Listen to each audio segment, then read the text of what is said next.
Here. Oh, your light. Okay. Good evening, everybody. Okay. Good morning, everybody. It's working, Rabbi Merzel. It's working. Okay. On our menu today, we will be continuing, Amir Hashem, with the laws of the dimensions of the sukkah. The laws of the sukkah. And this one we're going to be discussing how to build a kosher sukkah and also how to build a pasul sukkah, so you know what not to build. So we're going to be discussing both types. Before we begin, I want to mention regarding the elections.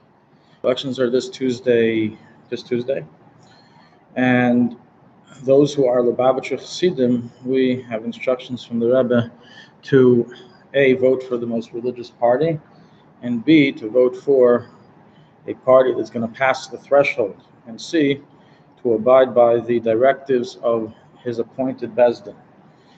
And all those three things put together, everyone can make their own calculations of which parties fit into that and which don't, and therefore should not get their vote. And of course, we do vote. So it's very important to vote. Are you willing to say, with mere calculation, which no, we don't get involved. We don't endorse any specific party, but I think it's kind of clear. Yeah. Anyone knows a little bit of the history of. What's the last qualification? The Bezdin? What was that about? I understand the Bezdin. A Bezdin, yes. Bezdin Rabbani Chabad. There's a rabbinical court, right? That was appointed by not the individuals, but the establishment. It's appointed by the Rabbi. In Crown Heights? No, in Israel. Oh. It's called Bezdin Rabbani Chabad Beretz HaKodesh, and they put out a letter directing the Chassidim of what to do. Oh, so they've recommended No, as I said, we don't endorse any party. Oh, they don't even. Correct, but there's guidelines of what to choose from, so it limits it down to Giving the same guidelines you just gave, probably. Exactly. Yeah, correct. So okay, well, I need to know. So I was just reiterating that. I need to know how Also, it's workday on Tuesday. Oh no, wait, that's Tuesday night. The what? Right. Yes. So it may not be the from mist may not be the one that can get in, so that would be out. It has to be the Correct. Overlap of all. Past the threshold. Yes. Okay. Right. Maybe privately we can discuss a little more about that. Let's get straight to the material. Last week discussed in detail and in length all of the laws relating to where to build the sukkah, when to build the sukkah, who should build the sukkah, and now we're going to discuss how to build the sukkah. How do you build it? So the sukkah contains a minimum dimension, and I should say a maximum dimension in terms of height, as we'll learn. Now, a little introduction preface before we begin the details of these laws. On the one hand, it's kind of difficult to build a pasul sukkah, even if you never learned hilchos sukkahs. Just a normal person that builds, walls and schach, it's kind of hard to get it wrong to the point that it's pasul. It is kind of hard, meaning that either you are a real schlemazel and have really bad luck, or you're such an expert in the laws that you purposely built it in a way that it wouldn't be kosher. But otherwise, it's kind of hard to get it off. With that said, when do these laws really come into play? During the Chag, when wind comes and knocks out our walls, knocks out some of those people who use sheets, who use plastic awnings, who use the canvases, etc., or even people who use walls that have been knocked over, that's when shilos come about. Also, shilos come about when you are entering someone else's sukkah and you see something kind of strange. I'll just give you an example. I'll give you an example of 3 different sukkahs, and I want to hear from you guys which one was the most kosher, which one was not. One sukkah was that I entered into a sukkah with just a canvas sheet around it. It was a restaurant sukkah, outside of a restaurant. Just one of those plastic canvases that was going back and forth with the wind. It was tied on top and on bottom, but this thing it had like a belly, like, one of those 60-year-old beer bellies after watching about 1,000 Sunday footballs. And so, it was going back and forth, and I'm sitting in the sukkah and somebody walks in and says, the sukkah's pasul, what are you doing? You can't eat in the sukkah. That was the first case. Second case is another guy, a similar sukkah, Only problem is that his sheets, the canvases, the plastic, literally flew off. It wasn't there anymore. So all he had were these strings surrounding the metal frame. Is that sukkah kosher? And then the third case, one second, let's give the third case. A nice, beautiful Mahadran restaurant in Tveria made a beautiful sukkah, nice, big walls made of wood. The only problem is that the walls were a little bit elevated from the floor. What do you guys say? Which one of these sukkahs was the most kosher? Which one maybe is not? The last one was possible. Well, the elevation, there's a limit on the elevation, I think. There can be a tefach or 2/10. So you know how in the bathroom stalls they make it a little bit high so you can always see if somebody's inside. So we're going to learn about that could be a problem. There's a limit. There's a limit. That one's possible. And then While the waving first two, the waving one it's is possible that they're questionable. kosher. Yeah, that's questionable, the waving one, I would say. So let's see. And the strings also. is Let's see. So questionable. let's learn. Let's see. Let's begin. The height. The sukkah must be more than 10 tefachim high. So that's the minimum height of a sukkah. What does this mean, the minimum height? So obviously the schach, you're going to build your schach more than 10 tefach high, I'm assuming. You're not living in a box. But it's also referring to the walls, as we will learn, that they must have a minimum height of 10 tefachim. So it's not just the height from the floor to the schach, but it's also the height of the walls themselves. Number two, the maximum height of the sukkah is 20 amos. Now, what does this mean? This doesn't mean that if you live on a tall building and you're 20 amos above the ground, then it's like Hanukkah. You can't light your candles there because you can only light it inside your house. You can't light it outside because who's going to see it? It's 20 amos above. It's possible. We don't measure from the ground. We don't measure from the street. We measure from the floor of the sukkah to the schach. If from the floor of the sukkah to the schach is 20 amos, it's no good. If it's less than 20 amos, it is kosher. So that's important when somebody wants to build a nice, big sukkah. There's all these biggest sukkah, largest sukkah in the world events or competitions, to the point that in New York City, there was a whole lawsuit that went on for years between two different branches of who has the tallest sukkah and who has the right to call it the tallest sukkah in the world. Literally, I'm not exaggerating. And they were both higher than 20 amos? I hope not. I don't believe they were. I mean, obviously it would be possible if it was, right? So it can't be higher than 20 amos. Okay, the length and the width. So the length of the sukkah. The sukkah must have, which by the way, just a technical question. How do you always figure out the difference between the length and the width? Which is the length and which is the width? Maybe this is a short length and a long width. I think the way it's always done is that we always call the length the longer side and the width the shorter side. It's just like universal. That's how. But it doesn't have to be that way. Anyways, okay. Oh, that's right. Where's the length and the width of the square? That's a good question. Okay. So, bottom line is that the sukkah must have a dimension of 7 by 7 tefachim, which using the Shiur of Rabbi Chaimah is 56 by 56 centimeters. That is not very big. That's not very big. It's about from here to, I would say, maybe here, and another 56. So it's not that large that it has to be.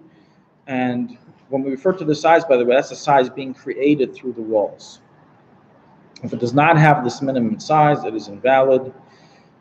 And there is no maximum size for the length and width of the sukkah. There's only a maximum of height from ground to schach, but not a maximum of length. And so you can make a sukkah, as it says in the future, is going to be a sukkah large enough for all Klal Yisrael. That's going to be quite a big sukkah for everybody to fit inside without fighting and feeling claustrophobic. So it's there's no maximum, there's only a minimum.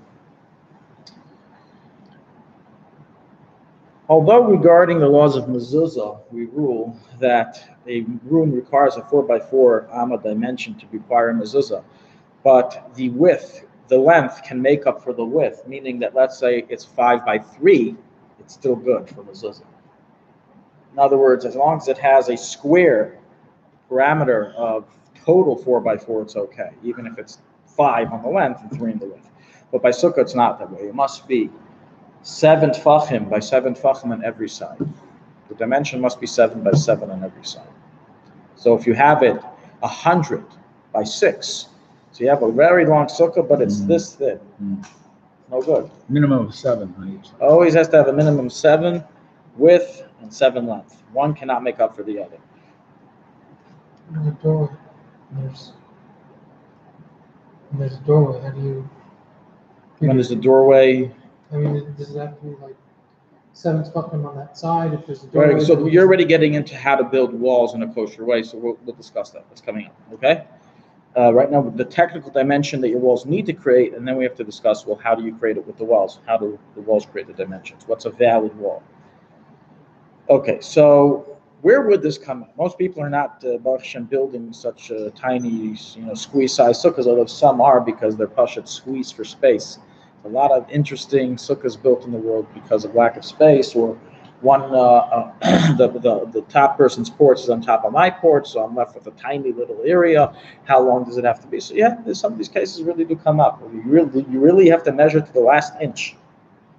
Then you have one person that he has such a small sukkah, it's kosher for the chaz, it's kosher for the Adam Chaim no, but also according to the Chazon Ish, because it's not he holds that it has to be 70 by 70, not 58 by 58.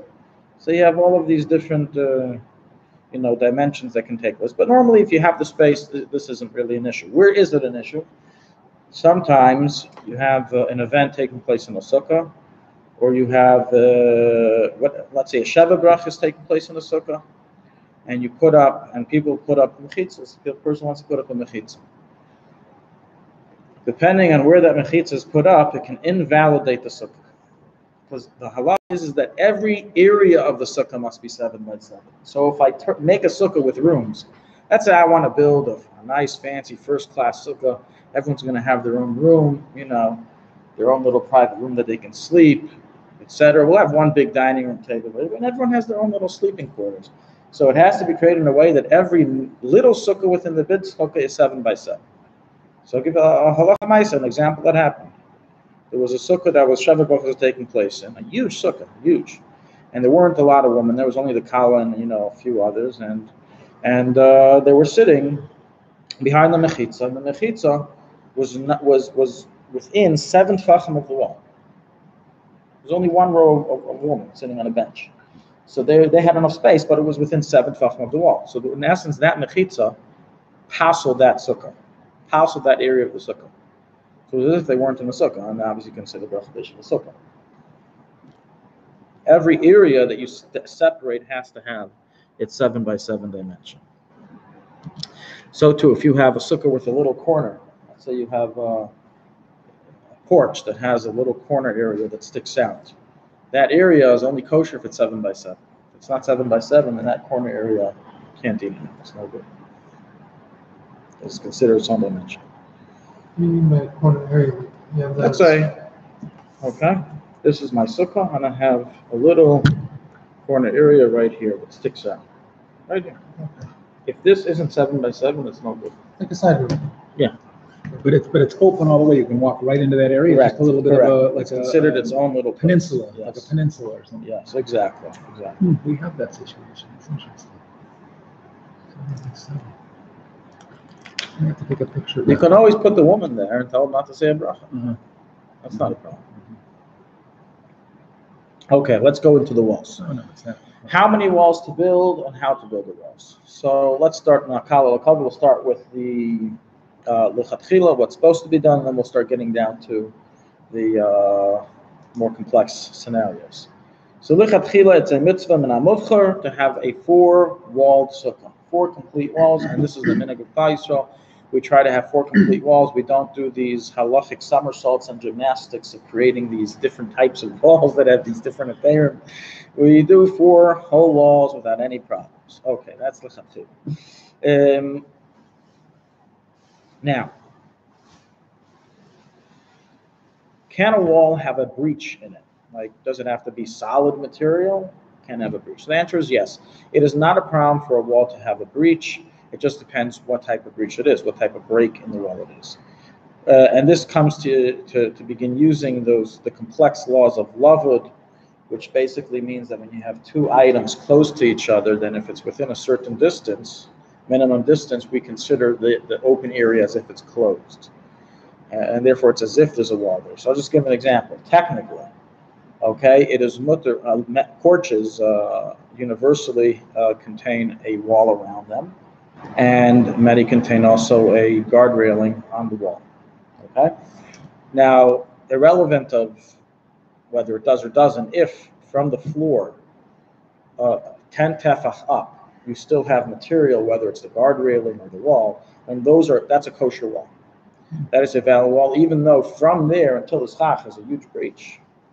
You can see. You have an open view. The wall only has to reach a minimum height of 10 tefach. So it'd be a big gap then between as long as it's 10 tefach. As long as 10 tefach from the ground, even if you have a huge gap from above, so you can have a sukkah that its schach is 19.9 amos from the ground, and the wall is only about 80 centimeters tall. It's 10 up. That's 10 tefach. And it's a kosher sukkah. And you see, there's a huge opening until the schach. Someone doesn't know will say, how can the sukkah be kosher? There's no walls. Look, you can barely see the schach. You need binoculars. It's kosher. Any rope around it or something like that? You 10 tefachim or something? No, I have 10 tefach walls. Why do I need rope? Those are my walls. So the breach is okay without anything in between? The breach in this case is from above 10 tefach till the schach. Below, it's full walls. I have full 100% material, brick. It's a wall like of a porch. Right. Combination, because sometimes like if you have a stone large, really. Yeah, you can be combined. It can be I have 50 centimeters worth of wall and I have another 100 centimeters worth of fence. Railing. So if the railing is within 3 tefachim of each other, meaning, which usually they are, I can't imagine them making bars not within 24 centimeters of each other. So the bars are within 24 centimeters of each other, which is standard practice. So then therefore it would be kosher. Because we can, even though there's breaches there, we use the law of lava to consider it all as closed. So that's technically minadin. You're able to get away with having a very holy sukkah, a sukkah that has many holes, because the holes are considered closed. We use the law of lava. Nonetheless, the place could bring lechatchila. It's best not to have a holy sukkah. It's best to have a sukkah that's completely closed off, not rely on holes. So even though technically you can just set up a fence around your sukkah, and of course there's more air than there is material on a fence, nonetheless, the lechatchila we would say, listen, plug up those holes, have a real wall, a real material wall, rather than resorting to the laws of lava. At least 3. One should try to have at least 3 complete walls, if he's able to. But nonetheless, as I said, in a case of need, one can rely on the laws of lava for his wall creation. Okay, getting back to what we're saying. So a minadin, we said mitzvah namufka, you have 4 walls, but minadin, you only need to have 2 complete walls of 7 tefach each, minimum, and a 3rd one using the laws of lava. In other words, like this is a little bit confusing. Let's try to. I'm going to explain. We said before, halacha 1, we need to have a dimension inside the sukkah of 7 by 7. We move down now to step 2. Again, 40. We said that's 56 centimeters by 56 centimeters. Step 2. Those dimensions have to be created by walls. So even if I have a living space of 100 centimeters by 100 centimeters in my sukkah, which is kosher, but the walls don't reach 7 by 7, then it's possible. What do you mean reach 7 by 7? You can't have the fence. Let's say, for example, okay? 7 by 7. Look over here. Just look over here, okay? I have schach over the whole roof. This is schach. Yeah? This is all schach, but there's no walls. You see, there's no walls here in the bottom. I have a 4 tefach wall here and a 4 tefach wall here. And I'm sitting all over here. 4 tefach wide. Yeah. Okay. Possible. Although you have plenty of living space under the schach, but you don't have the living space is measured not under the schach, but under schach with wall. How much living space do you have under schach with wall? 4 by 4. It's no good. But even these 4 by 4 can be the rail, the under 24 centimeter pieces. That counts, right? That's always. Yeah, but you need to have 7. You need 7, but these can be the railing. Yes, I said it can be. Okay, you can rely on love. You can rely on love. So but we don't. So bottom line is like this: min adin, you need to have 2 full walls, and 2 full walls doesn't mean if I have a 10 foot by 10 foot sukkah that I have to have a wall of 10 feet. That's not what it means.